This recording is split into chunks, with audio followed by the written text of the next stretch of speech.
Hello everyone, my name is Soumya Agarwal and I welcome you all in this TCube Gate Classes initiative. So this is the second lecture of the module number 4. So in this lecture we'll discuss more about the mechanical test, we'll discuss about the hardness test and what is impact test, and then we have fatigue test and then creep test. Okay. So in the previous lecture in this module I have discussed about the tensile test. So we'll continue from there only. Okay. So let's crack the gate. So let's see how we will measure the hardness of any material, be it be a ductile material or a brittle material. Okay. So the hardness of a metal, please read this line. The hardness of a metal is measured by forcing an indenter to its surface. Okay. So you will have an indenter. Indenter may have any shape. It may be a spherical shape. Okay. It may be a conical shape. It may be a pyramid type. Okay. So it could have any shape and it could be of any hard material. It could be of any carbide material or hardened steel, or even a diamond can be used as a material for the indenter. Okay. So this indenter material is made of material which is much harder than the material being tested. Of course आपको क्या करना है यहाँ पे hardness में what you have to do is if this is, we can say, this is somewhat uh, your sheet of the metal that you want to check the hardness. Okay, so you will penetrate this sheet of metal with some sort of indenter. Okay, so if you see its cross sectional, if you see from its side view, okay, so like this is what is happening. So over here indenter is over here and it will little bit penetrate. Okay, the thickness of this of this material whose hardness has to be tested, and little bit material will be chipped off. Okay, and based on this load, how much load you are applying, okay, and how much depth of indentation you have got over here. Okay, so this is the depth of indentation. So how much depth of indentation you got on applying of particular load, so it will give you a respective hardness values. Okay, so of course this indenter, it has to be much harder than the material which has to be tested, because आपको इस indenter से you have to indent, है ना, you have to penetrate or you have to remove the material from the sample to be tested. Okay, so this indenter, it should be made of the material which is much harder, much harder. Okay, so materials used for indenter, we have hardened steel, we have carbides, then we have diamond. Okay, carbides are nothing but just ceramic, and ceramic are very hard and brittle in nature, so they can be easily used as a indenter material. Okay, so see this particular diagram. So over here we have this sample whose or we can say specimen whose hardness has to be checked. Okay, and this over here is the indenter, and then you will apply the load in the downward direction such that it penetrates inside this sample. Okay, so it will penetrate till some thickness t. Okay, till thickness t it will penetrate, and then you will remove the indenter, and just you will get the hardness values depending on this the area of indentation, or you can say depth of the indentation, and the load. Okay, so you will get two parameters, the load and the indentation diameter or the indentation depth. Okay, so read this line. So like for most standard test, a known load is applied ना, एक आप कोई load apply करना है by pressing the indenter at 90 degrees. Okay, so usually the indenter will make 90 degrees. Okay, so this is the surface of the specimen, and so indenter axis is like this. So between them we have a 90 degrees angle.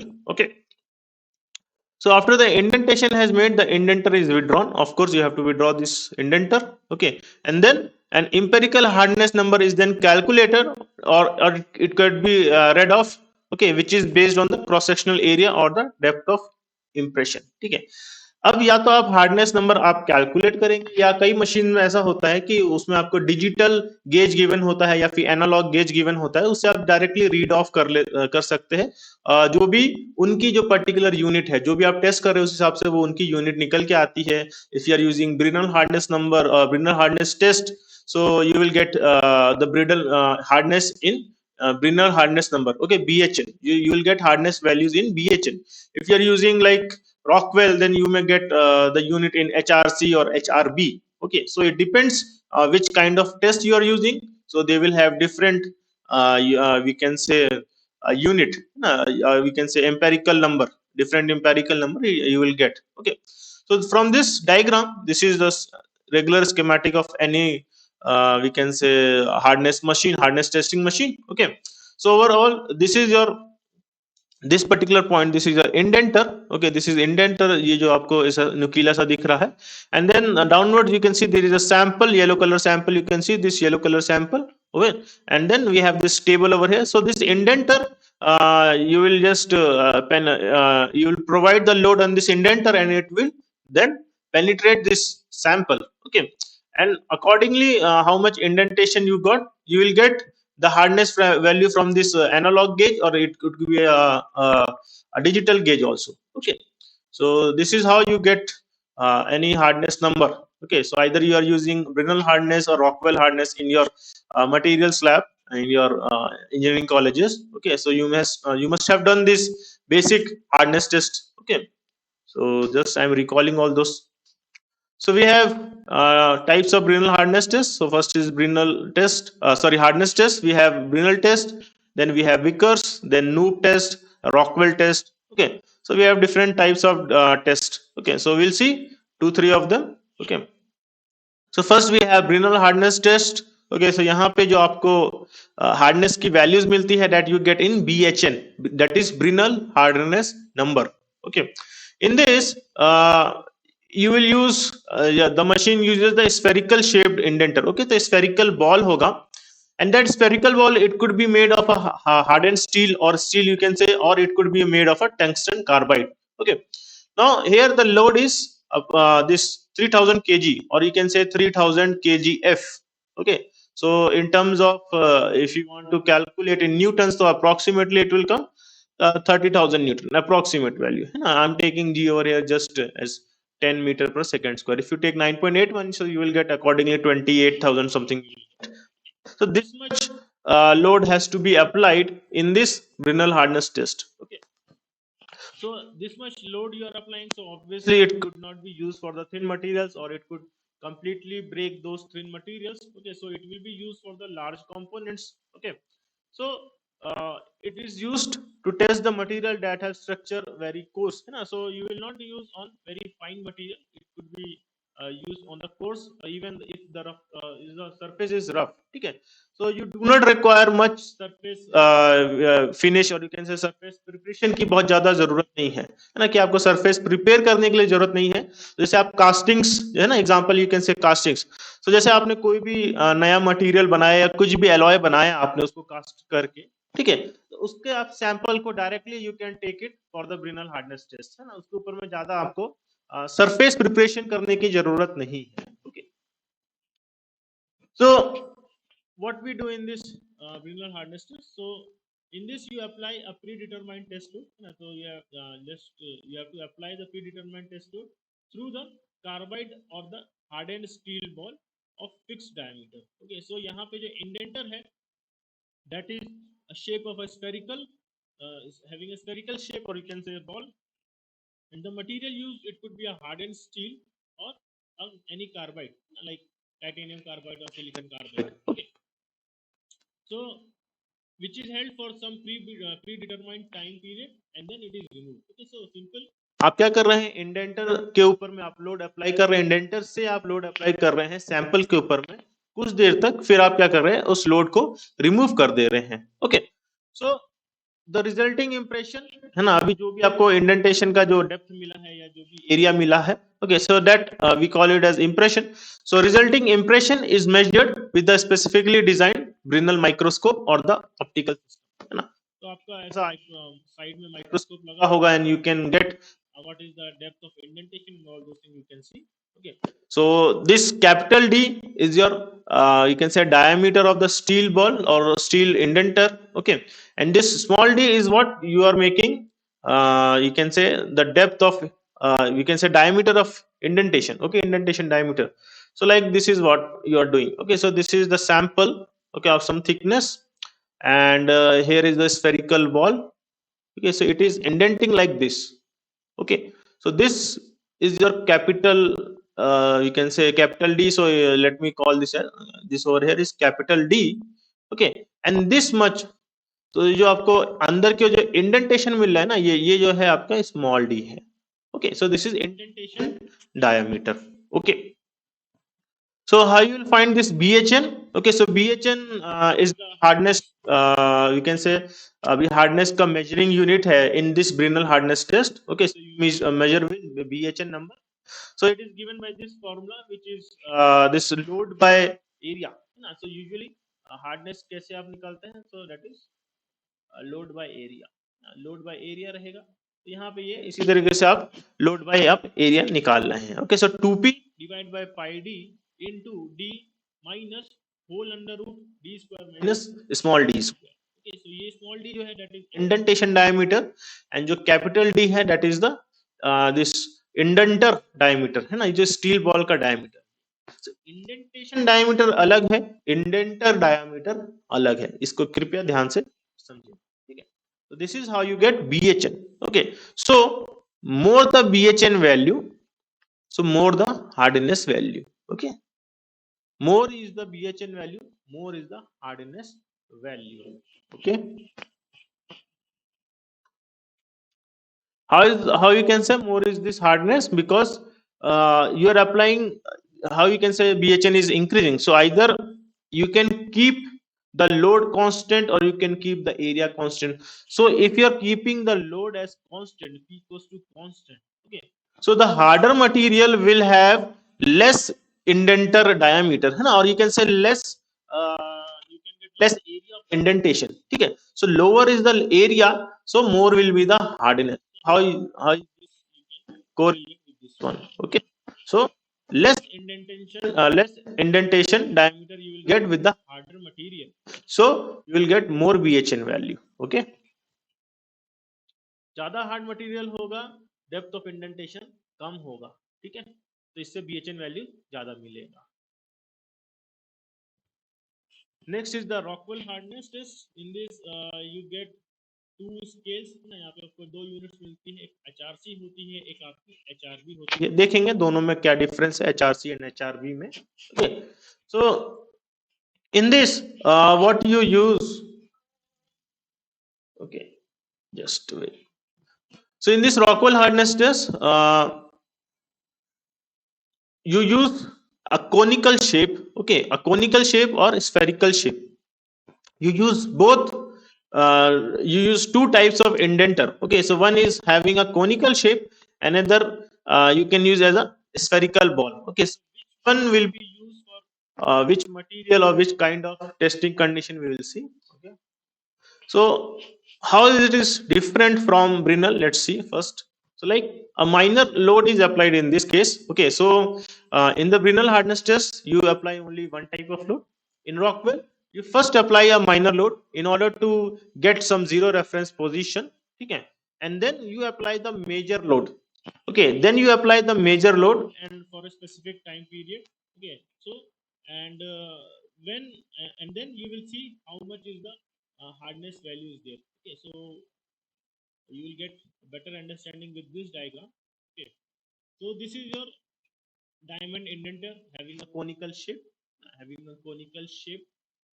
Now, material is diamond, shape is conical.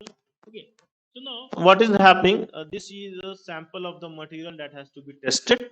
So what we will do from this, you can see a little bit of this greenish color which I have now made is red, a little bit red. Okay, so you will apply some minor load over here. Okay, so what we'll do, so you will apply a minor load, so depth to which the indenter is forced by the minor load, so this is the depth.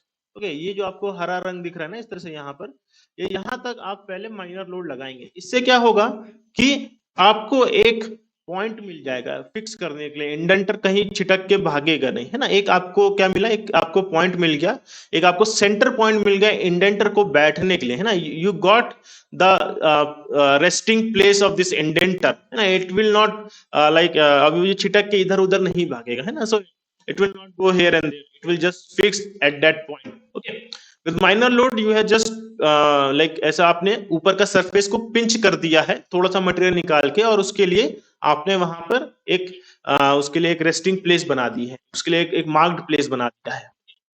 अब उसके बाद में आप final, अब इसके ऊपर में आप मेजर लोड लगाएंगे। मेजर लोड लगाएंगे तो अब आपका डेप्थ ऑफ इंडेंटेशन यहाँ पे आ जाएगा, ये नीचे की ओर इस तरह से आ जाएगा। अब आपने क्या किया है, यहाँ पे डेप्थ ऑफ इंडेंटेशन बढ़ा दिया है ना, आपने पेनिट्रेट अब ज्यादा करना। तो यहाँ पे ये जो डिफरेंस है ना, अब आप क्या करेंगे, ये जो आप क्या करेंगे, अब मेजर लोड को आप रिमूव कर देंगे, ठीक है। अब आपको देखना है कि ये जो आपका जीरो रेफरेंस है ना, जब आप माइनर लोड लगाए थे तो ये क्या बन गया आपका, ये बन गया, ये बन गया आपका, ये बन गया आपका रेफरेंस पॉइंट, है ना, जरा रेफरेंस पॉइंट बन गया। अब यहाँ से अब आपने जो मेजर लोड लगा के जो आपको इंडेंटेशन मिला था, अब ये डिफरेंस आपको यहाँ पे मेजर करना है, ठीक है। So this increment in depth due to increment in load, है ना, it forms the basis of Rockwell hardness test. तो ये जो आपने मेजर लोड की वजह से जो आपको इंडेंटेशन मिला है या जो पेनिट्रेशन डेप्थ मिला है, वही आप मेजर करते हैं, माइनर लोड वाला मेजर नहीं करते हैं, ठीक है। माइनर लोड वाला जैसे कि आप मान लेंगे कि आपने 100 न्यूटन का टोटल लोड लगाना है इसमें, तो आप क्या करेंगे, आप 10 न्यूटन का आप माइनर लोड लगाएंगे, है ना, जिस 10 न्यूटन का आप माइनर लोड लगाएंगे और 90 न्यूटन का आप क्या लगाएंगे, मेजर लोड लगाएंगे, ठीक है। तो ये जो 10 न्यूटन का जो माइनर लोड है वो क्या करेगा, वो सरफेस को पिंच करके उसके रेस्टिंग पोजीशन बनाएगा, ठीक है, उसको बैठने के लिए रेस्टिंग पोजीशन बनाएगा। अब क्या होता है ना कि सरफेस के ऊपर में काफी ऑक्साइड्स होते हैं, तो उस वजह से आपकी रीडिंग अच्छी नहीं आती, तो हम क्या करने की कोशिश करते हैं, एक छोटा सा माइनर लोड लगाकर इस इंडेंटर का बैठने का पोजीशन बना लेते हैं, और ये लोड, ये जो 10 न्यूटन का लोड है, ये आपका हार्डनेस कैलकुलेशन का पार्ट में नहीं आएगा, ठीक है। कौन सा लोड आएगा, ये मेजर लोड आएगा, ये 90 न्यूटन का जो आपने फर्दर लोड लगा रहे हैं, जिसकी वजह से ये आपको फर्दर इतना इंडेंटेशन डेप्थ मिल रहा है, ये आपका हार्डनेस का पार्ट में आएगा, हार्डनेस कैलकुलेशन के पार्ट में इसको हम इंट्रोड्यूस करेंगे, ठीक है। Okay, so this is what I have told you just before कि एक माइनर लोड लगाएंगे एंड एक जीरो रेफरेंस पॉइंट आप स्टैब्लिश करेंगे, ठीक है। Then the major load is applied for the specific time period beyond the zero, है ना, zero means this the reference point made by the minor load will be known as 0 point, okay, and then major load will be released, okay। so क्या होगा, so जो आपको Rockwell number निकल के आएगा, so that represents the difference in the depth from zero reference position as a result of application of the major load, है ना, मतलब मेजर लोड की वजह से जो जीरो रेफरेंस पॉइंट से कितना आपने नीचे उसको पेनिट्रेट किया, वो आपको खाली डिस्टेंस उतना मेजर करना है, ओके। सो अब यहाँ पे हम देखेंगे कि हमारे पास में HRB और HRC का क्या काम है, ठीक है। सो ये जो बी स्केल होता है, जो HRB होता है, ये होता है यूजुअली आपके सॉफ्टर मटेरियल्स के लिए, ठीक है। तो आप दो तरीके से मटेरियल्स को आप टेस्ट करते हैं, या तो मटेरियल डक्टाइल होगा, सॉफ्ट होगा, या फिर हार्ड होगा, ठीक है। तो सॉफ्टर मटेरियल्स लाइक जहां पे आपको जैसे कॉपर एलॉयज हो गए, है ना, एल्यूमिनियम हो गए, माइल्ड स्टील हो गया, सॉफ्ट स्टील में यहाँ पे मतलब माइल्ड स्टील हो गए ना, लो कार्बन स्टील्स की बात होती है, तो वहां पे आप क्या यूज करेंगे, वहां पे आप यूज करेंगे स्टील बॉल को, है ना, या स्फेरिकल बॉल को जो कि स्टील का बना होगा।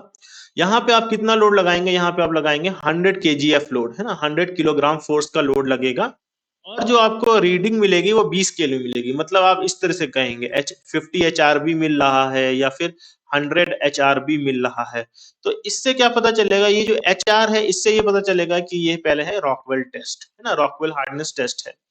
20 स्केल से ये पता चलेगा कि आप क्या यूज कर रहे हैं, आपने नापा है सॉफ्ट मटेरियल्स के लिए, और 20 स्केल में यूज कर रहे हैं तो यहाँ पे इंडेंटर कौन सा होगा, स्टील बॉल होगा, है ना, स्फेरिकल बॉल होगा, जहां पे आप 100 किलोग्राम का लोड लगा रहे हैं ना, यहाँ पे कम लोड लग रहा है तो ऑब्वियसली सॉफ्ट मटेरियल्स के लिए है, ओके। इंक्रीज इन HRB, है ना, increase in HRB represents increase in the hardness, more is the HRB, more is the hardness, okay. चलिए, so in case of this C scale, अभी HRC का देखते हैं, यहाँ पे सी स्केल की बात कर रहे हैं, तो this is usually hard materials. So in testing the hard materials कौन कौन से होंगे आपके, हार्ड कास्ट आयरन हो जाएगा, है ना, या फिर स्टील एलॉयज की बात करेंगे तो यहाँ पे ये बात कर रहे हैं हाई कार्बन स्टील्स की बात कर रहे हैं, हाई कार्बन स्टील्स की यूजुअली बात हो रही है, हाई कार्बन स्टील्स। तो यहाँ पे आप क्या यूज करते हैं, यहाँ पे आप यूज करते हैं कोनिकल शेप। कोनिकल शेप में कौन कितने डिग्री होंगे, 120 डिग्री है ना। मटेरियल कौन सा होगा, डायमंड। तो आप एग्जैक्टली क्या यूज कर रहे हैं, 120 डिग्री डायमंड कोन यूज कर रहे हैं ना।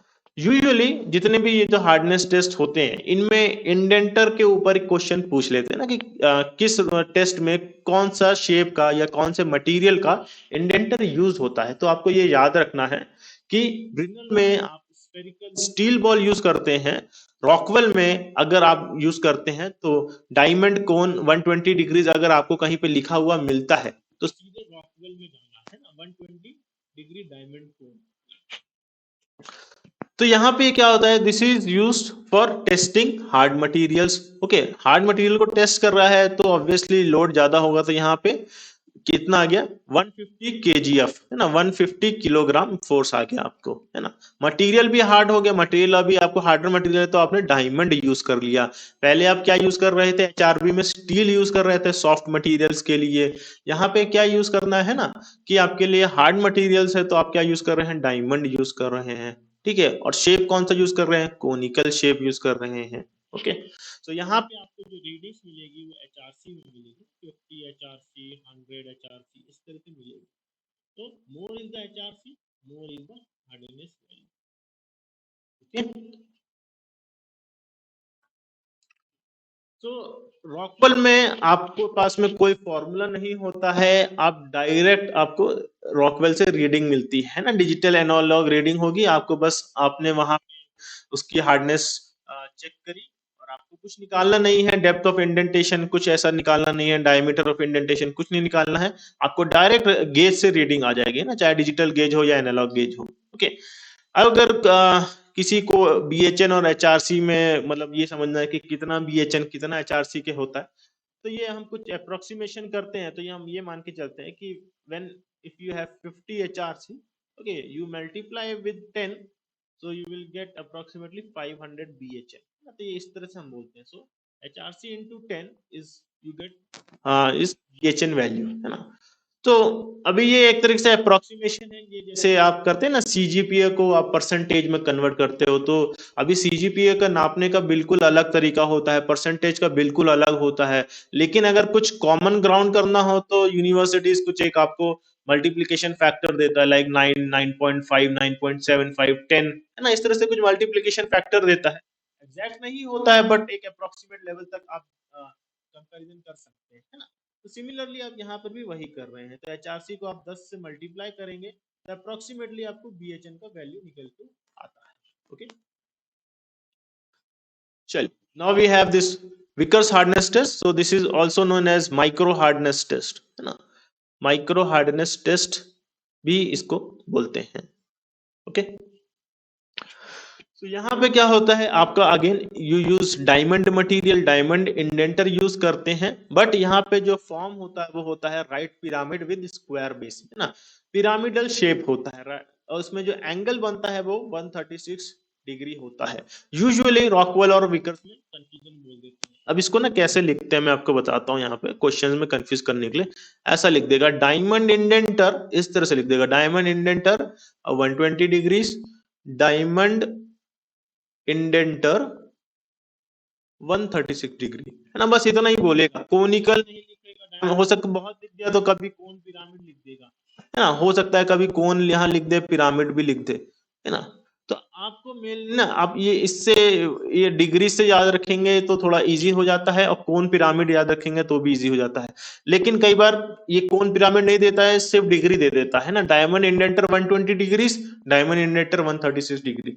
अब भाई 120 डिग्री 136 डिग्री दे दिया गलती से है ना, तो फिर उसमें कंफ्यूजन हो जाता है। या कई बार सीधा ऐसा लिख देगा, डायमंड कोन है ना, डायमंड कोन 120 डिग्री, डायमंड पिरामिड 136 डिग्री। तो यहाँ डायमंड डायमंड इधर कॉमन रहेगा, तो इसमें थोड़ा सा कंफ्यूजन हो जाता है कौन सा रॉकवेल है कौन सा आपका बीकर है, तो ये आपको ध्यान देना है। ठीक है, कि किस चीज की बात हो रही है, 120 डिग्री कौन डायमंड की बात हो रही है, तो यहाँ सीधा का सीधा आपको रॉकवेल बोला है, 136 डिग्री डायमंड पिरामिड बोला है, तो सीधा सीधा क्या बोलना है, विकर्स हार्डनेस बोलना है।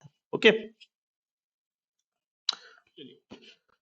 So this method is also referred as micro hardness test as it is used for small parts thin sections. Okay, तो आपको स्मॉल पार्ट्स या थिन सेक्शन होते हैं यूजुअली उनके लिए आपको जब आप टेस्ट करते हो तो इसलिए इसको हम माइक्रो हार्डनेस टेस्ट भी बोलते हैं। अब यहाँ पे माइक्रो हार्डनेस टेस्ट बोलने का एक तरीका और भी है क्योंकि यहाँ पे जो लोड होता है वो काफी लाइट होता है, लाइक 10 ग्राम से 1 की जो फोर्स आप 1 केजी फोर्स आप अप्लाई करते हैं ना, 10 ग्राम से 1 किलो फोर्स आप कर रहे हैं। प्रीवियसली में कितना कर रहे थे, रॉकवेल में आप 100 किलो फोर्स 100 केजीएफ और 150 केजीएफ यूज कर रहे थे और ब्रिनल में आप 3000 केजीएफ यूज कर रहे थे। Okay, but in case of a Vickers hardness test you are not using more than 1 KGF, तो यहाँ पे आप बहुत माइन्यूट सा आप लोड लगा रहे हैं। इसकी वजह से आप यहाँ पे जो टेस्ट करेंगे वो बिग सेक्शंस का नहीं करेंगे, थिन सेक्शंस का करेंगे या फिर स्मॉल पार्ट्स का करेंगे। मटेरियल कुछ भी हो सकता है, कोई भी मटेरियल आप टेस्ट कर सकते हैं, पॉलीमर कर सकते हैं, सिरेमिक कर सकते हैं, कंपोजिट कर सकते हैं, मेटेलिक कर सकते हैं, कुछ भी कर सकते हैं, बस उसका उस हिसाब से आप सैंपल प्रोड्यूस कर लें, है ना। वो पर्टिकुलर जो इसका रिक्वायरमेंट है विकर्स हार्डनेस टेस्ट के सैंपल का, वो आपको थिन सेक्शन में या स्मॉल पार्ट में वो आपको सैंपल प्रोड्यूस करना है। ठीक है, चलिए। So it is very useful for testing on very wide type of material, है ना, किसी भी प्रकार के मटेरियल पे आप टेस्ट कर सकते हैं। And the test sample must be highly polished, तो मतलब आपको सरफेस प्रिपरेशन आपको करनी पड़ती है, यहाँ पे थोड़ा सा टाइम देना पड़ता है सरफेस को प्रिपेयर करने के लिए। ओके, क्योंकि आप कर रहे हैं एकदम माइन्यूट आप लोड अप्लाई कर रहे हैं ना, 1 केजीएफ तो इससे कम कर रहे हैं, तो इंडेंटेशन डायमीटर भी काफी कम आता है, तो इसलिए पॉलिश करके रखेंगे तो इसलिए आपको इंडेंटेशन डायमीटर ढंग से दिखेगा। अगर आप ढंग से पॉलिश नहीं करेंगे, रफ सरफेस होगा, तो रफ सरफेस में थोड़ा सा भी इंडेंटेशन आएगा तो वो आप उसको जज नहीं कर पाएंगे ढंग से, है ना। तो इसलिए हाईली पॉलिश सरफेस होना बहुत जरूरी है, क्योंकि आप लोड बहुत कम लगा रहे हैं तो आपको इंडेंटेशन जो दिखना चाहिए वो अच्छे से दिखना चाहिए। ओके, तो यहाँ पे आप क्या कर सकते हैं कि इस तरह से आप यहाँ पे पिरामिड ये इस तरह से जाता है, यहाँ पे इसको क्या कहते हैं, इसको पेनिट्रेट करता है, फिर इसके आप अपोजिट डायगोनल्स आप यहाँ से निकालते हैं और इन अपोजिट डायगोनल्स को आप एवरेज करते हैं with the help of you find this okay, just read this line. So the two diagonals of indentation left in the surface of the material after the removal of load are measured using the microscope and their average is calculated, है ना। तो ये क्या करेगा, ये जो pyramidal shape आपका indenter है ये पहले आपका इंडेंट करेगा या पेनिट्रेट करेगा सरफेस पे, फिर आप लोड रिमूव करेंगे, उसके बाद में ये जो आपका राइट स्क्वायर पिरामिड है ये आपको इस तरह से दो डायमीटर देगा, दो डायगोनल डायमीटर देगा। इनको आप फाइंड करेंगे with the help of a microscope और इसका आप एवरेज निकालेंगे। ठीक है, एवरेज निकाल के फिर उसको आप फॉर्मूले में पुट करेंगे। ओके, तो यहाँ पे आपके पास में ये फॉर्मूला आता है, तो यहाँ पे आप विकर्स हार्डनेस टेस्ट के लिए जो यूनिट यूज करते हैं HV लिखते हैं, HV है ना। तो जैसे 251 HV लिखा हो, तो HV लिखा है तो मतलब क्या यूज कर रहे हैं आप, विकर्स हार्डनेस टेस्ट यूज कर रहे हैं। ओके, सीधा सा फॉर्मूला है 2p sin alpha by 2 by d square. इसको आप अल्फा जो होता है face angle of the diamond, तो कितना है 136 डिग्री है, तो अल्फा बाय 2 कितना हो जाएगा आपके लिए, हो जाएगा 68 डिग्रीज हो जाएगा।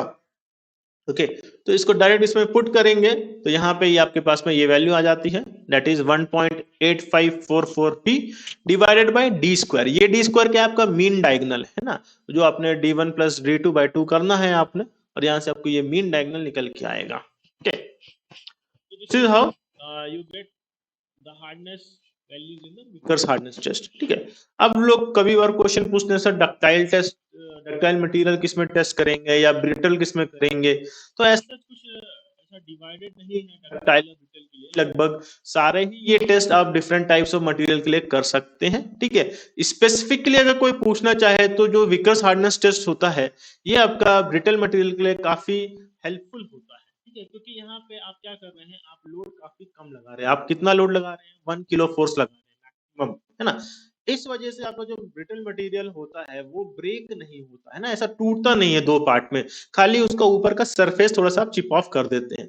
तो ब्रिटल मटेरियल बहुत ज्यादा ब्रिटल मटेरियल होता है, उसमें आप अगर लोड लगा दें बहुत ज्यादा, है ना, 1000 किलो फोर्स ये लगा दे, तो वो पूरा का पूरा वो सरफेस ही ब्रेक, सरफेस के साथ में वो पूरा मटेरियल ही टूट जाएगा दो पार्ट में, है ना। तो वो ना हो इसके लिए आप विकर्स हार्डनेस टेस्ट, तो अगर बहुत ज्यादा ब्रिटल मटेरियल है तो विकर्स हार्डनेस टेस्ट ही आपके लिए एक उपाय है करने के लिए। ठीक है, चलिए, तो हम आते हैं फिर इम्पैक्ट टेस्ट में। इम्पैक्ट टेस्ट क्या होता है? आपका टफनेस का नापने का मशीन है, ठीक है। You measure toughness, okay, from impact test you measure the toughness values, okay। so toughness मतलब क्या होता है? when it is resistance to shock loading, है ना। shock loading का resistance जो कहलाता है उसको हम toughness बोलते हैं, okay। so let's see। so the purpose of the impact test is to determine the ability of the material to absorb the energy during the collision, है ना। मतलब ऐसा कुछ आपका यहाँ पे कोई ऐसा सिंपली सपोर्टेड बीम है, कुछ ऐसा है।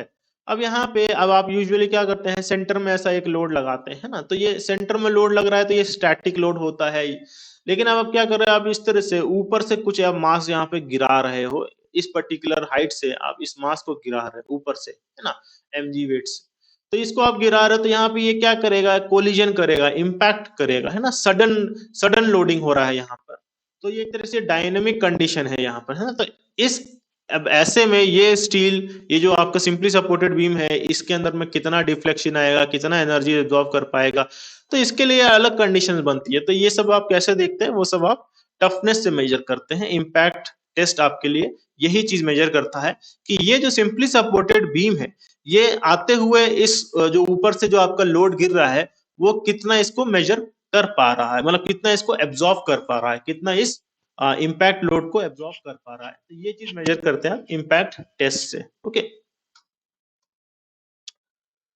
सो दिस ये जो आप एनर्जी एब्जॉर्ब करते हैं, उससे आपको क्या पता चलता है कि कितना टफनेस है, कितना इम्पैक्ट स्ट्रेंथ है ना, इम्पैक्ट रेजिस्टेंस क्या है, तो ये सब चीज आपको पता चलती है। तो आप एक तरीके से क्या करते हो, काइनेटिक एनर्जी और पोटेंशियल एनर्जी का इस्तेमाल करते हो, ठीक है। So by knowing the mass of the pendulum and the difference between its initial and final heights, so the energy absorbed by the fracture can be measured। तो ऐसा कुछ होगा, जैसे हम डायग्राम अगर देखें यहाँ पर, आपका कुछ ऐसा रेगुलर स्कीमेटिक है इम्पैक्ट टेस्ट का। इस तरह से ये आपका ये एक बेस है, जहाँ पे आपका ऐसा सैंपल ये ऐसा खड़ा हुआ है, वर्टिकल शेप में है, ठीक है, वर्टिकल पोजीशन में है। ये आपका पेंडुलम है। इस पेंडुलम के एंड में ऐसा ये स्ट्राइकर लगा हुआ है ना। तो आपको क्या नापना है, पहले आपको नापना है ये कितनी, है ना, यहाँ पे कितनी ये इनिशियल हाइट ये कितनी थी, है ना। यहाँ से अगर हम बात करते हैं, यहाँ इस बेस से पूरी ये इनिशियल हाइट h1 कितनी थी, उसके बाद में ये जब यहाँ पर आया, यहाँ पे इसने अप्लाई किया लोड, उसके बाद में ये कितनी हाइट थी, है ना। तो दोनों का डिफरेंस आपको निकालना है h1 माइनस h2 करके, ओके। तो ये डिफरेंस आपको निकल के आएगा। तो यहाँ से पोटेंशियल एनर्जी इसकी कितनी निकल के आई, तो वो आता है mg डेल्टा h आएगा, है ना। तो ये हो जाएगा आपका चेंज इन पोटेंशियल एनर्जी, ये आपका इधर से आता है। अब इस चेंज इन पोटेंशियल एनर्जी में इसने कितना एब्जॉर्ब किया, है ना, एब्जॉर्ब करने के बाद में कितना टूटा, तो ये आपको यहाँ पे डायल में बताता है कि एनर्जी कितना एब्जॉर्ब किया उसने, ठीक है। तो ये डायल से आपको पता चलता है, और इस तरह से आप कैलकुलेट करते हैं कि कितना इम्पैक्ट टेस्ट हो, कितना इसका टफनेस वैल्यूज है, ओके। तो इसमें हमारे पास में दो टेस्ट आते हैं, एक होता है 4P टेस्ट, एक होता है आइजॉट टेस्ट, ठीक है। तो इनमें बस क्या होता है कि आपका जो सैंपल का पोजीशन होता है वो अलग हो जाएगा। एक में सैंपल हॉरिजॉन्टल टाइप का होगा, या बोल सकते हैं सिंपली सपोर्टेड होगा। एक में आपका वर्टिकल या फिर कैंटिलीवर टाइप का होता है, ठीक है। चलिए इसका देखते हैं दोनों में क्या इसके रहेंगे डिफरेंस, ओके। सबसे पहले हमारे पास में है आइजॉट टेस्ट। सो आइजॉट टेस्ट में क्या होता है, आपका जो स्ट्राइकर होता है again that is fixed at the end of the pendulum, ना, पेंडुलम के एंड में फिक्स है। एंड द मटेरियल जो आपको टेस्ट करना है that is in the vertical position, ऐसा ये वर्टिकल पोजीशन में रहता है, ठीक है, एट द बॉटम, ठीक है। And a little bit notch आपको गिवन होता है, notch is facing the striker, notch जो है स्ट्राइकर को फेस कर रहा है, मतलब इस तरीके से आपका स्पेसिमन होगा, इस तरह से कुछ स्पेसिमन होगा। यहाँ पे इस तरह से वी नॉच या यू नॉच होगा, है ना। और यहाँ से अब यहाँ से आपको इस तरह से ये हैमर आ रहा है, यहाँ से स्ट्राइकर आ रहा है, या हैमर बोलेंगे।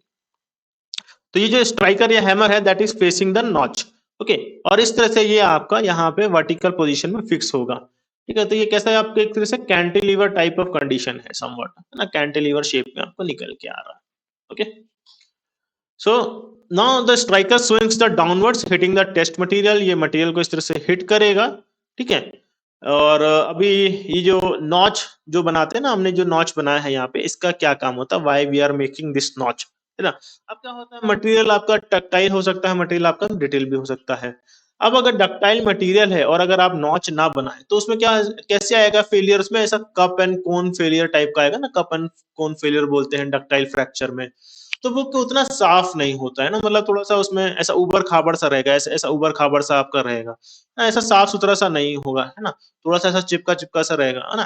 जैसे क्ले को आप तोड़ काटते हो अगर उससे, तो एक कई बार साफ कट नहीं निकल के आता है, क्लीन कट निकल के नहीं आता है। So in order to get a clean cut you make this notch over here, है ना। तो नॉच क्या है, it acts as a stress concentration, ठीक है। So notch acts as the stress concentration.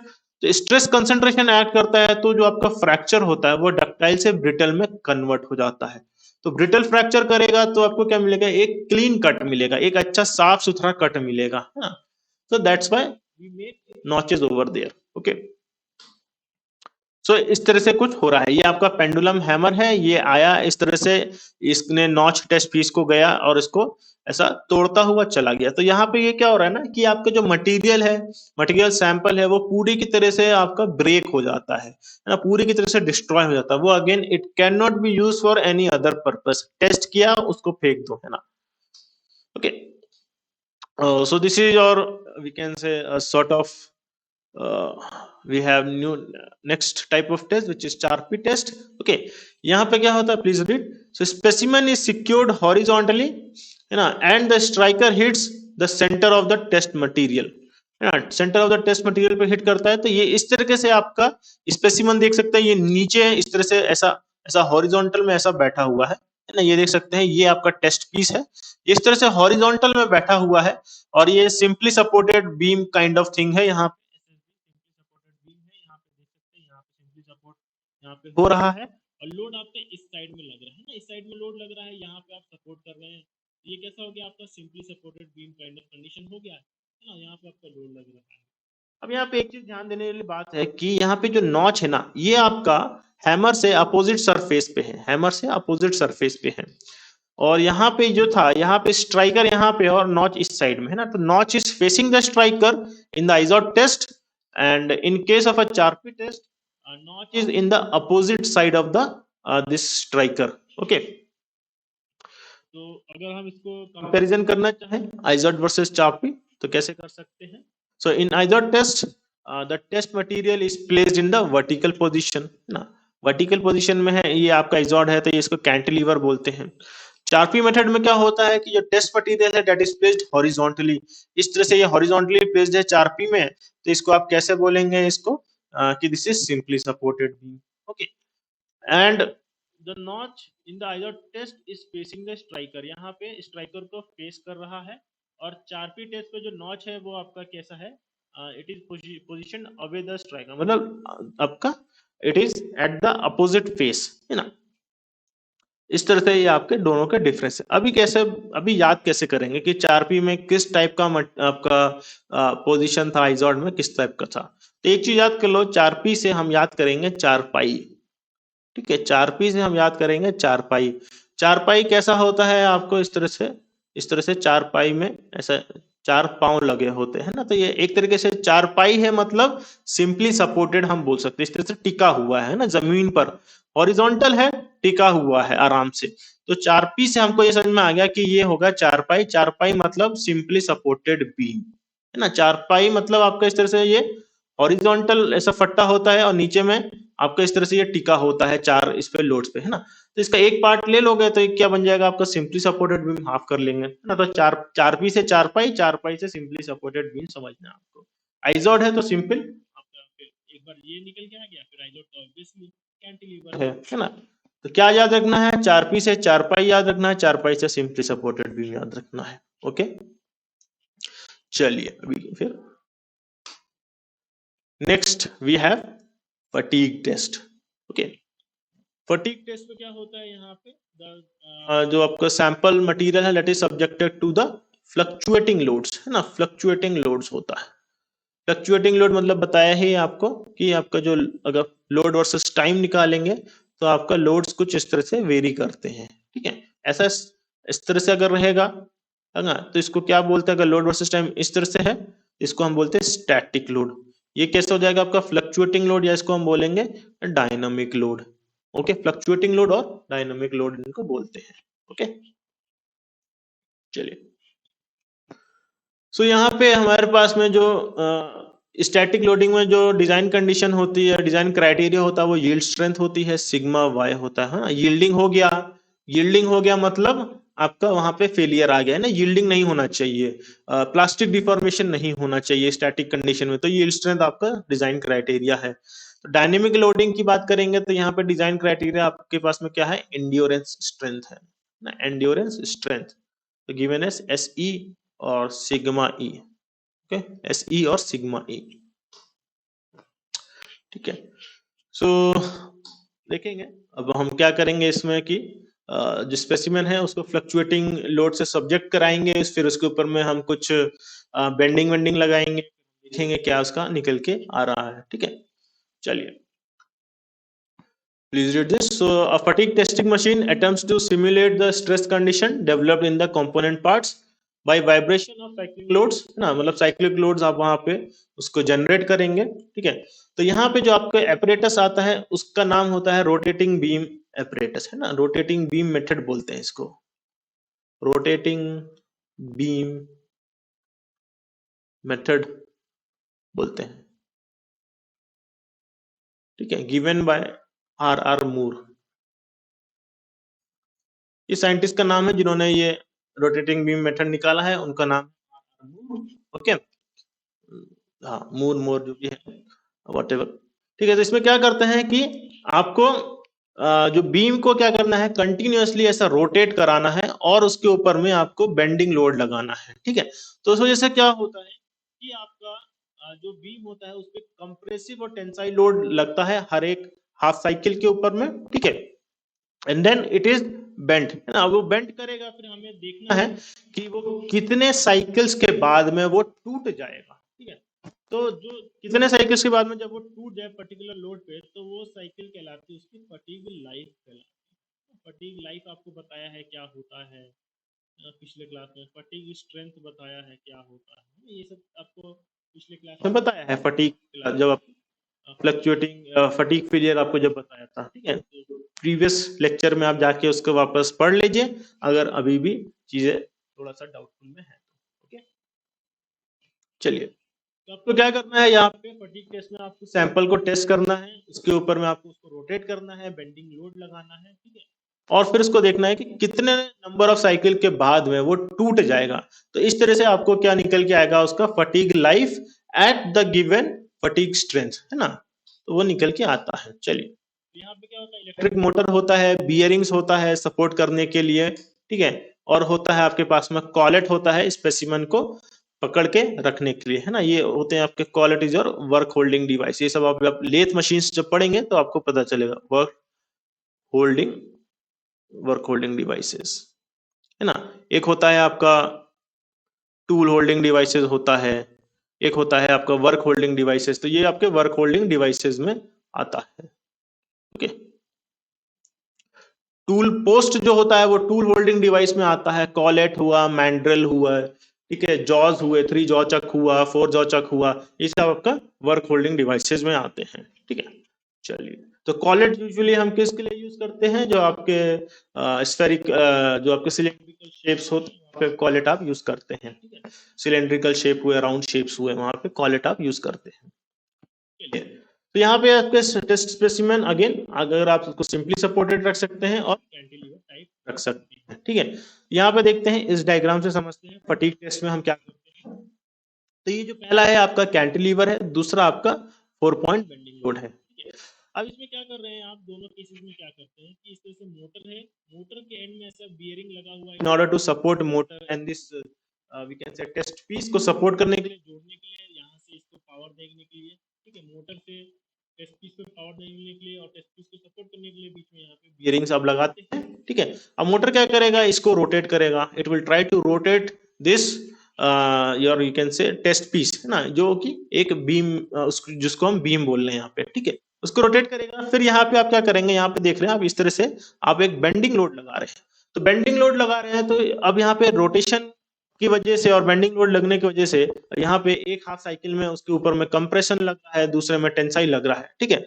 और एक नंबर ऑफ रिवॉल्यूशन के बाद में, n नंबर ऑफ रिवॉल्यूशन के बाद में वो टूट जाएगा for this given load W ना। ये W आप चेंज करते रहेंगे कि कितने W में कौन से जैसे आप इसको बढ़ाते रहेंगे, जैसे आपने शुरू किया 10 न्यूटन से किया, फिर 20 न्यूटन गए, फिर 100 न्यूटन गए, इस तरह से आप बढ़ाते जाएंगे। फिर देखेंगे कि 10 न्यूटन में कितने साइकिल में चल रहा है, ब्रेक करेगा, 20 न्यूटन में कितने साइकिल में ब्रेक करेगा, 100 न्यूटन में कितने साइकिल में ब्रेक करेगा। तो आपको बताया है कि load is direct indirectly proportional to the time ना, यहाँ पे लाइफ की बात हो रही है।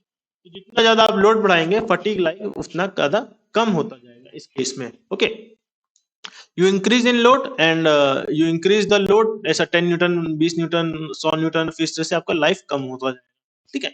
तो आपको ऐसा इनवर्स रिलेशन निकल के आता है।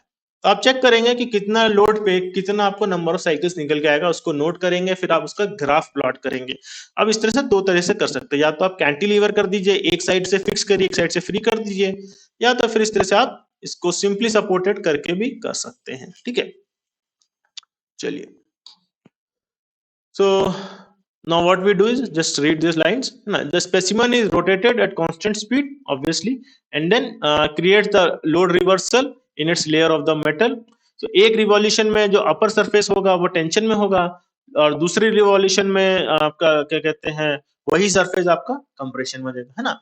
तो मतलब अपर सरफेस टेंशन में है, लोअर सरफेस कंप्रेशन में है। अगले रिवॉल्यूशन में अपर सरफेस कंप्रेशन में आ जाएगा, लोअर सरफेस टेंशन में आ जाएगा। इस तरह से आपका चेंज होता रहेगा, ओके, लोड का रिवर्सल होता रहेगा।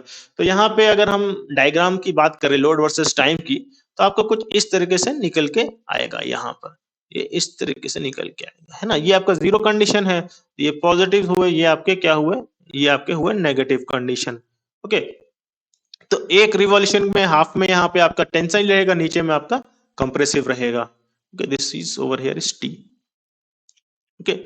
और कितना नंबर ऑफ रोटेशन हो रहा है फेलियर के पहले, उसको आप किससे नापेंगे, टैकोमीटर से नापेंगे, ठीक है। Tachometer is a device which is used to measure the number of rotation.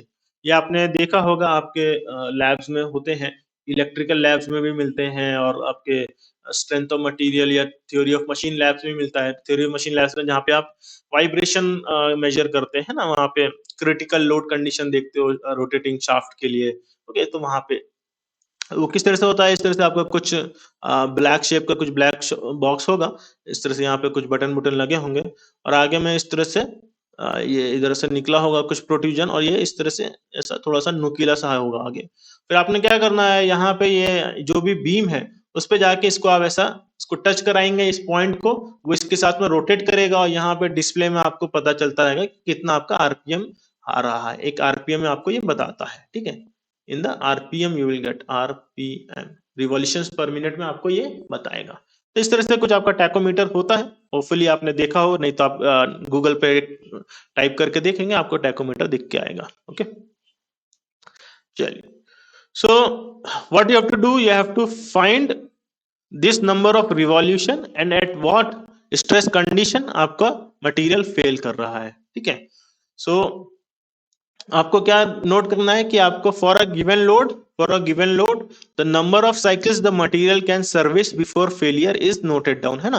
तो आपको नंबर ऑफ साइकिल को नोट करना है, तो वो चीज आपको पता चलती है, ओके। फिर आप क्या करेंगे, आप स्ट्रेस वर्सेस साइकिल को आप ऐसा उसका ग्राफ बनाएंगे, and the highest stress at which the non failure is obtained is known as your endurance limit, है ना। चलिए, ये सब मैंने बताया हुआ है। तो यहाँ पे जो टेस्ट को आप टर्मिनेट करते हो अप्रोक्सीमेटली 10 टू द पावर 8 या 0.5 into 10 to the power 8 cycles के लिए आप करते हैं, ओके। तो यहाँ पे इस तरह से आपको कुछ डायग्राम निकल के आता है, ये प्रीवियस लेक्चर्स में भी आपको बताया था। तो ये स्ट्रेस वर्सेस टाइम है, यहाँ पे स्ट्रेस वर्सेस टाइम, यहाँ पे नंबर ऑफ साइकिल्स में आ गया है ना, लॉगरिथमिक स्केल है नंबर ऑफ साइकिल्स में।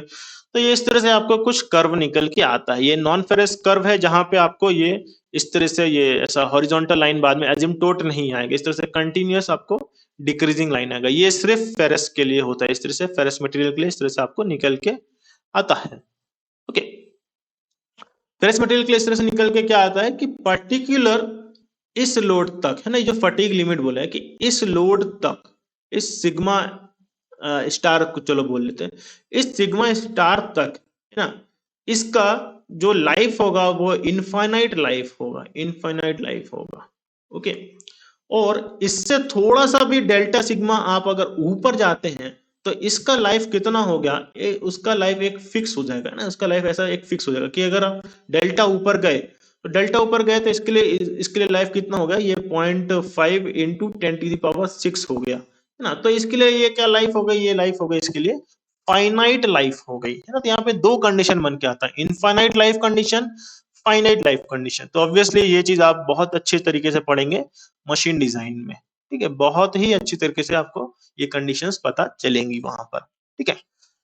तो नॉन फेरस मेटल्स में ऐसा नहीं होता है, वो कंटिन्यूअस यहाँ पे आपको फाइनाइट लाइफ ही मिलेगा। इस तरह से आप स्ट्रेस को कम कर देंगे, आपको यहाँ पे लाइफ आपको बढ़ता रहेगा, है ना। स्ट्रेस कम कर दिया, आपको लाइफ यहाँ पे बढ़ता आ रहा है। ये सिग्मा 1 है, सिग्मा 2 है, सिग्मा 3 है। सिग्मा को आप कम करते जाइए, आपका एन बढ़ता जाएगा, है ना। आपका सिग्मा 3 पे आपको N3 बहुत ज्यादा मिल रहा है। तो इस तरह से आपको देखना है कि आपको गिवन लोड पे आपको क्या नंबर ऑफ साइकिल्स निकल के आ रहा है। तो आप इस तरह से पूरा का पूरा कर्व आपको निकल के आता है यहाँ पे। चलिए अभी यहाँ पे देखेंगे, बात करेंगे क्रीप टेस्ट की, है ना। तो क्रीप टेस्ट में क्या होता है कि क्रीप टेस्ट क्या होता है आपका, हाई टेम्परेचर कंडीशन आपको मेंटेन करनी होती है। High temperature condition you have to maintain. Creep में क्या देखते हैं कि हाई टेम्परेचर पे मटेरियल के अंदर में क्या डिफॉर्मेशन निकल के आया। ओके, तो क्या डिफॉर्मेशन निकल के आया, है ना, वो हम देखते हैं क्रीप टेस्ट में। अच्छा, एक चीज रह गया है फटीग टेस्ट में, like how you will improve the fatigue strength, है ना। फटीग स्ट्रेंथ को कैसे इंप्रूव करोगे, how will fatigue strength be improved, है ना। इम्प्रूव कैसे करेंगे, चलो ये इससे तो ये निकल के आ गया। अब इसको इम्प्रूव कैसे करेंगे, इम्प्रूव करने के लिए हमारे पास में कुछ तरीके होते हैं, है ना।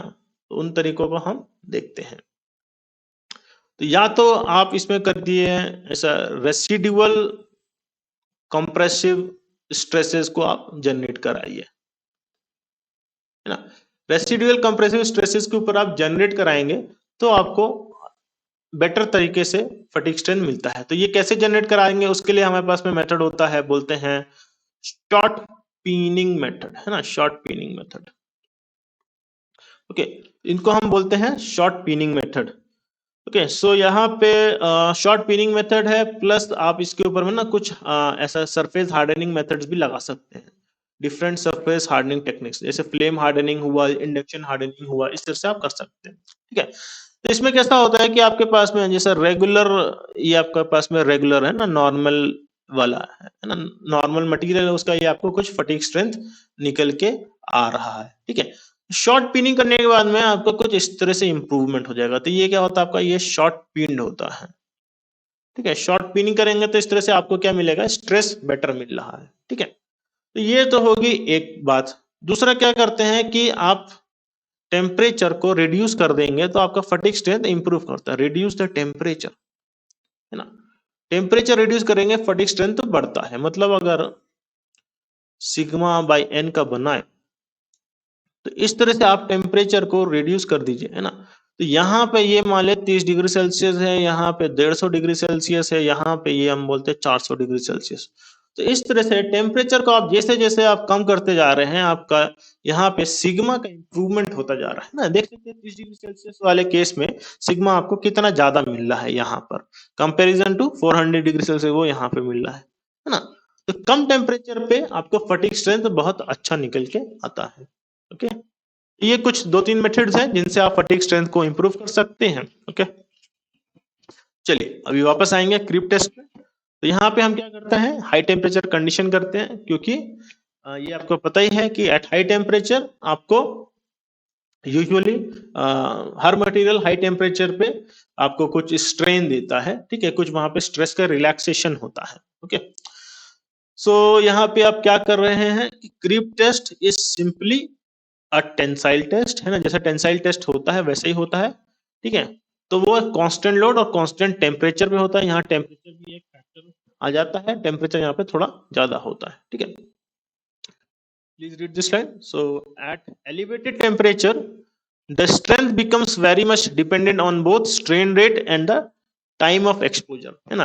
तो हाई टेम्परेचर पे अब आप कितना स्ट्रेनिंग हो रहा है, कितना रेट का स्ट्रेन है, कितने टाइम तक वो उस हाई टेम्परेचर पे, वो सब आपको देखना होता है, ठीक है। तो क्रीप टेस्ट क्या करता है कि वो डायमेंशनल चेंजेस को मेजर करता है ना, कि कितना आपका स्ट्रेन निकल के आया एट दोस टेम्परेचर लेवल्स, है ना, at those temperature level for that given period of time, okay. तो वो आपका चेंज इन डायमेंशन मेजर करता है। तो क्रीप टेस्ट का जो काम होता है ना, वो बेसिकली से आपके पास में न्यूक्लियर, आपके जितने भी बोल सकते हैं न्यूक्लियर पावर हाउसेस के जो भी आपके मशीन होते हैं ना, मशीनरी, न्यूक्लियर पावर मशीनरीज जो भी होते हैं, मशीनरी या उसके जो भी इक्विपमेंट होते हैं, ओके। प्लस यहाँ पे हम बोल सकते हैं टरबाइन भी, न्यूक्लियर पावर है तो बाकी में स्टीम में भी अगर देखें तो टरबाइन ब्लेड्स इन सब के लिए भी हमें क्या करना होता है, देखना होता है कि ये ऑब्वियसली ये जो टरबाइन ब्लेड्स है या न्यूक्लियर पावर की की मशीनरी जो इक्विपमेंट है जो कि डायरेक्टली इन्वॉल्व है क्या कहते हैं न्यूक्लियर फ्यूजन से, ठीक है। तो न्यूक्लियर फ्यूजन से ये सब जो डायरेक्टली इन्वॉल्व होते हैं, तो इनमें क्या होता है कि these are subjected to very high temperature, ठीक है। और इनके जो मटेरियल, जो भी इनके इक्विपमेंट है या जो भी यहाँ पे पार्ट्स है मशीन के, वो कई सालों तक सेम ही होते हैं, ओके। Sorry for disturbance. वो कई सालों तक सेम ही होते हैं, ठीक है। उसको आपको चेंज नहीं करना था क्योंकि वो काफी कॉस्टली होते हैं। तो इसकी वजह से आप उनकी टेस्ट करके देखते हैं कि इनका ये कितना, ये आपको कितने टेम्परेचर पे कितना ये झेल सकते हैं स्ट्रेन को, ठीक है, उस बिफोर फेलियर। तो बिफोर फेलियर उस पर्टिकुलर टेम्परेचर पे कितना स्ट्रेन वो झेल सकता है कोई भी मटेरियल, तो वो चीज आपको क्रीप टेस्ट बताता है, ओके। तो यहाँ पे होता है जैसे it is used in space, aerospace, thermal power plant, ये सब के लिए आप यूज करते हैं, ओके। सो आप क्या करते हैं इसमें, you use specifical, what you do is you use a test specimen, okay, and which is heated by the furnace. उसके ऊपर फर्नेस हीटिंग करेंगे और उसके ऊपर फिर आप क्या कुछ करेंगे, टेंसाइल लोड को अप्लाई करेंगे, ओके। और फिर आप इलोंगेशन और टेम्परेचर को आप मेजर करेंगे कि कितने इस पर्टिकुलर टेम्परेचर पे कितना आपको इलोंगेशन निकल के आ रहा है, ठीक है। सो what you do is you place the specimen inside the furnace, you heat it for 4 to 5 hours and then it is subjected to the constant load, okay. अब लोड आप सप्लाई करेंगे।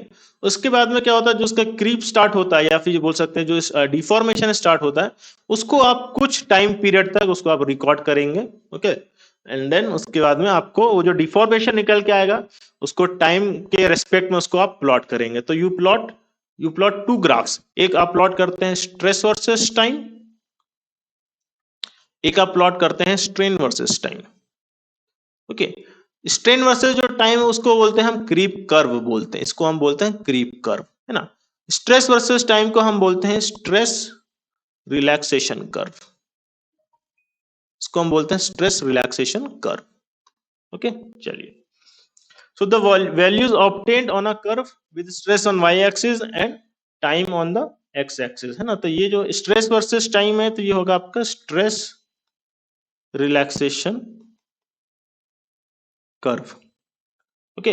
और जो डिफॉर्मेशन वर्सेस टाइम आएगा तो इसको हम बोलेंगे क्रीप कर्व, ठीक है। चलिए देखते हैं। तो यहाँ पे इस तरह से आपका कुछ we have the specimen over here, okay. तो ये आपका स्पेसिमेन है, this is inside this furnace. यहाँ पे कुछ आपका ये फर्नेस है आपका, यहाँ पे कुछ आप हाई टेम्परेचर है, very high temperature over here, okay, high temperature, okay. और यहाँ पे आप क्या कर रहे हैं, फिर इसको आप यहाँ पे ऐसा टेंसाइल लोड लगा रहे हैं with help of this arrangement, है ना। ये जो पूरा आपका अरेंजमेंट है, बीम का अरेंजमेंट, यहाँ पे हिंज लगा है, फिर ये इस तरह से आप वेट नीचे लगा रहे हैं तो ये ऊपर की ओर इस तरह से चढ़ेगा, ठीक है। तो यहाँ पे किस तरह से टेंसाइल लोड लगा रहे हैं इस हिंज के जरिए, ठीक है। और फिर यहाँ से आप बैलेंस करने के लिए यहाँ पे काउंटर लोड लगा सकते हैं जो भी है, ठीक है। यहाँ पे कंट्रोल पैनल है in order to control the temperature of the furnace and all. ये यहाँ पे ऑप्टिकल एक्सटेंसोमीटर लगा हुआ है इस पर्टिकुलर डिफॉर्मेशन को नापने के लिए, ठीक है। तो ये ओवरऑल आपका तरीका है, इस तरीके से आप टेस्ट को सेटअप करते हैं, क्रीप टेस्ट को, ठीक है। तो अब आपको क्या करना है, इस तरह से आपको ये ग्राफ्स निकल के आता है।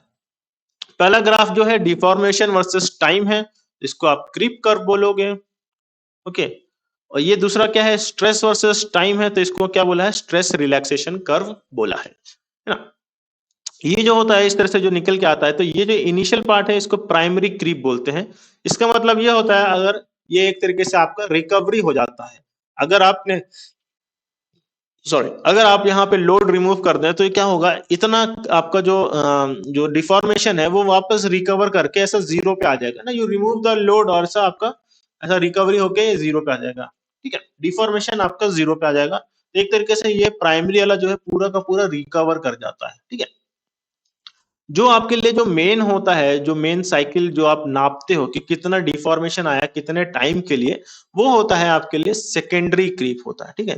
तो क्रीप टेस्ट से अगर कोई पूछे क्रीप टेस्ट से आप कौन सा स्टेज मेजर करते हो, तो मेजर करते हो आप सेकेंडरी स्टेज, है ना, क्योंकि वो होता है स्टेडी स्टेट स्लोप, इसको बोलते हैं। स्टेडी स्टेट स्लोप इसलिए बोलते हैं क्योंकि यहाँ पर जो एक आपको लीनियर लाइन निकल के आएगी, यहाँ पे देख सकते हैं इस तरह से कर्वी लाइन निकल के आई है, यहाँ पर भी आपको एक इधर से कर्व लाइन निकल के आ रही है, ठीक है। तो यहाँ पे डिक्रीजिंग स्लोप है, यहाँ पे इंक्रीजिंग स्लोप है, बट यहाँ पे स्टेडी स्लोप है, ओके। ये जो है यहाँ पे डिक्रीजिंग स्लोप है, यहाँ पे ऐसा स्लोप आके ऐसा एजिम्टोट हो रहा है, यहाँ पे आपका ये स्लोप इस तरह से इट इज बिकमिंग वर्टिकल, तो इंक्रीजिंग स्लोप है, यहाँ पे आपका there is no change in the slope, आपका स्लोप जो है स्टेडी स्टेट स्लोप में है, ओके। तो ये जो टाइम होता है ना, ये टाइम बहुत ज्यादा होता है किसी भी मटेरियल के डिफॉर्मेशन टाइम की बात करते हैं ना, किसी भी मटेरियल के लिए ये स्टेज सबसे बड़ा इंपॉर्टेंस होता है, क्योंकि अगर टोटल यहाँ से यहाँ के हम बोलते हैं, अगर ये 2 साल के लिए अगर हो रहा है ना, 2 इयर्स के लिए अगर ये पूरा का पूरा टाइम पीरियड है मान लेंगे एक तरीके से, तो ये कुछ भी नहीं ना, तो ये कुछ भी नहीं, तो 1 साल और मतलब हम बोल सकते हैं जैसे 1.8 इयर्स, ये इसको हम बोल सकते हैं 1 साल 8 इयर्स के लिए हम बोले तो लगभग लगभग इसको कैसे बोलेंगे, 0.8 इंटू 12 करेंगे, है ना, तो 96, है ना, तो मतलब 1 साल 10 महीने के आसपास का ये हिसाब किताब होता है। तो आधा एक महीना इधर जाएगा, आधा एक महीना इधर जाएगा, ठीक है। तो जो आपका सब्जेक्टेड होता है, जो मेन क्रीप पीरियड होता है, वो आपका सेकेंडरी स्टेज होता है, जिसमें आपका मटेरियल सबसे ज्यादा रहता है।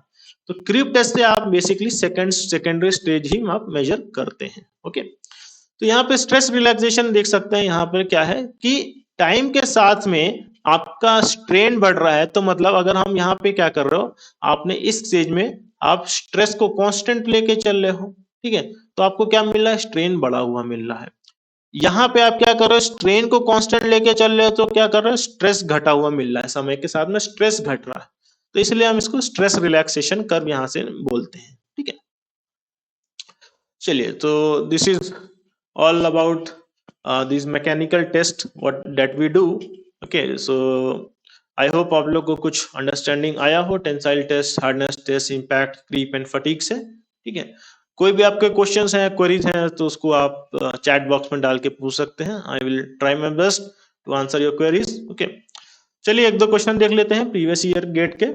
So this is asked in GATE 2005, okay। So when the temperature of the solid metal increases, है ना, solid metal का टेम्परेचर इंक्रीज हो रहा है, so what is happening, तो बताया है आपको टेम्परेचर इंक्रीज करेगा तो क्या होगा, डक्टिलिटी बढ़ेगा, डक्टिलिटी बढ़ेगा, है ना। आप क्या करते हैं, टेम्परिंग करते हैं, आप टेम्परिंग क्यों करते हैं, तो कि आपको डक्टिलिटी बढ़ाना होती है, तो टेम्परिंग एम्परिंग करने के लिए क्या करते हो, आप टेम्परेचर को इंक्रीज करते हो, तो इसलिए डक्टिलिटी बढ़ती है, तो डक्टिलिटी बढ़ती है तो मतलब क्या बोलते हैं, स्ट्रेंथ घटता है ना। तो देखते हैं, तो आपका क्या ऑप्शन है, strength of material decreases but ductility increases, yes it is right, है ना। Both strength and ductility decrease, wrong, both strength and ductility increase, wrong, strength of metal increases but ductility decreases, ये भी wrong, है ना। So answer is option A.